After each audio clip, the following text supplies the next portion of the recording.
Para sahabat pembelajar yang berbahagia, kali ini kita akan melanjutkan kembali pembahasan kita mengenai debit. Ya, tentu kita semua pernah mendengar kata debit. Ya, misalnya saat kita mengisi air pada melalui keran pada ember, ya.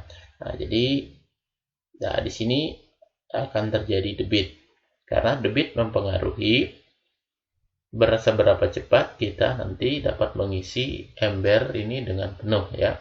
Nah, jadi debit itulah yang mempengaruhi. Nah, sekarang sebenarnya apa sih itu debit? Ya, secara sederhana kita bisa mendefinisikan debit itu adalah banyaknya volume zat cair yang mengalir tiap satuan waktu. Jadi volume itu tentu dinyatakan dalam bentuk meter pangkat 3 boleh, bisa juga liter, bisa juga ya liter itu sama dengan desimeter kubik. Nah, bisa saja mililiter, ya nanti mililiter tergantung dari permasalahannya. Oke, setiap satuan waktunya tentu bisa saja detik, menit, ya, jam, ya tergantung nanti kasus yang diberikan. Ya, bisa saja nanti detik atau menit, bisa juga jam. Nah, ini jadi debit itu adalah banyaknya air atau zat cair, di sini tidak mesti harus air, yang mengalir untuk setiap satuan waktu. Berikutnya, ya, hubungan antar satuan debit. Ya, dari pengertian yang kita bahas tadi, kita bisa tarik kesimpulan bahwa debit itu adalah banyaknya zat cair yang mengalir itu adalah volume per satuan waktu. Atau untuk lebih mudahnya kita tulis debit itu sebagai Q dari kata quantity, kemudian volume dari kata volume, ya, kemudian T ya dari kata time. Nah, jadi kita bisa singkat Q sama dengan V per T. Ya, jadi Q debit itu sama dengan volume per waktu. Karena kita mau mencari hubungan antara setiap satuan waktu, tentu kita harus tahu jika nanti diketahui volumenya, apa yang kita lakukan. Nah, kita bisa menggunakan misalnya cara bilangan yang sederhana. Anggap saja 2 itu sama dengan 6 per 3. Ya, 2 itu mewakili Q, 6 mewakili V, 3 itu mewakili T. Tentu untuk mendapatkan V atau 6 itu kita kalikan Q dengan T atau debit dikali waktu, ya, 2 kali 3 untuk memperoleh 6. Demikian juga untuk memperoleh T, tentu T itu kita bisa dapatkan dengan cara 3 ini 6 bagi 2 atau volume bagi Q. Ya, cara mudah yang kita bisa lakukan untuk menentukan hubungan antar satuan waktu itu adalah, nah, kita tulis dalam bentuk segitiga. Segitiga, kemudian kita tarik garis, kita tulis bagian dalamnya itu adalah sebagai Q, ini V, ini T. Cara bacanya quantity volume per waktu, volume per quantity, ya. Kemudian volume quantity, kalau ini kali, nah di sini bagi, yang ini bagi. Nah, jadi per. Jadi lebih mudah kita menggunakan cara segitiga. Kita lihat dari sekarang kasusnya.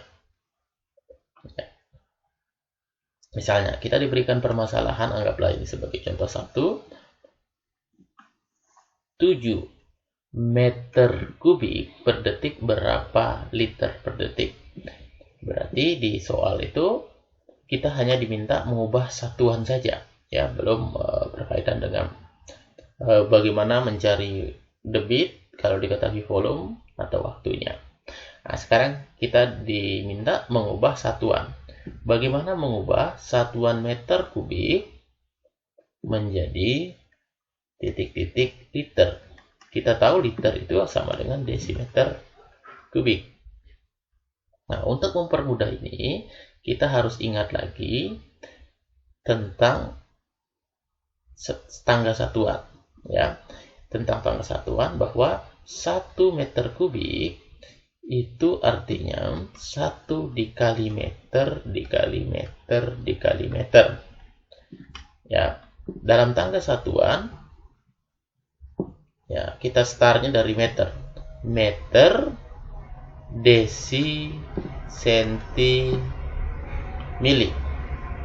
Ya, ternyata meter ke desi itu turun 1 tangga, maka dia dikalikan 10. Artinya 1 meter itu sama dengan 10 desimeter.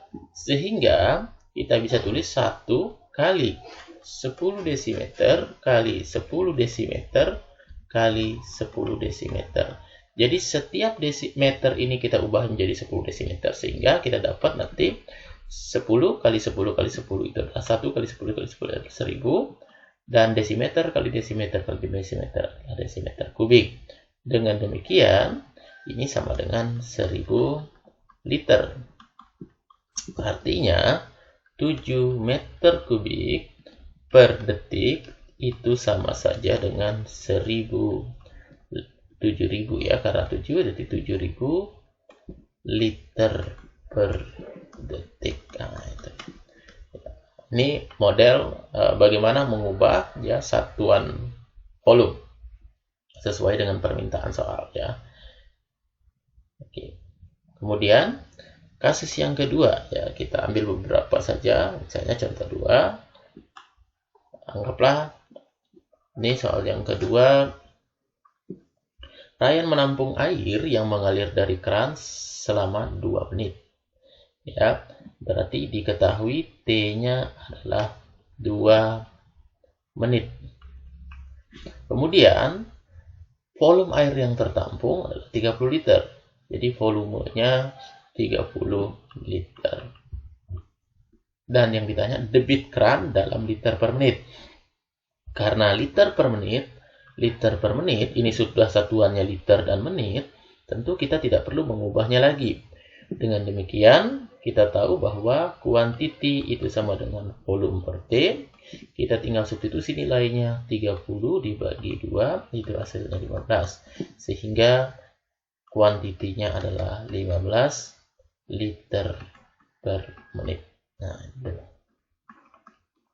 Ya, seperti itu caranya. Kemudian kita bahas lagi satu nomor terakhir ya untuk penguatan. Misalnya Pak Joni mengisi ya kolam airnya dengan air selama 2,5 jam. Ya, 2,5 jam. Artinya T-nya itu 2,5 jam. Kemudian jika debit air yang mengalir adalah 40 liter per menit, maka volumenya adalah, jadi debitnya, kuantitinya sudah diberikan adalah 45 liter per menit. Yang ditanya adalah volumenya. Ya. Untuk mencari volume, kita ingat kembali bahwa volume itu adalah Q kali T dengan syarat satuannya sudah sama. Karena di sini liter per menit, sedangkan ini jam, maka yang jam harus diubah dalam bentuk menit. Sehingga ini kita bisa tulis 2,5 kali 60 menit. Ya, kita dapatkan 150 menit. Sehingga kita tinggal substitusi nilainya, kuantitinya 45, ininya 150. Ya, kita buat kali susun 45 kali 15 itu 5 22 45 ya. Jadi 675 ya. Jadi 6750. Jadi ini jawabannya. Oke, ya. Seperti itulah tentang debit ya. Jadi hubungan antar satuan itu kita ingat kembali bahwa volume adalah quantity dikali time, ya quantity itu volume per time, time itu adalah volume per quantity. Jadi itu video tentang debit, semoga bermanfaat. Silakan, terima kasih atas perhatiannya, silakan pelajari secara berulang.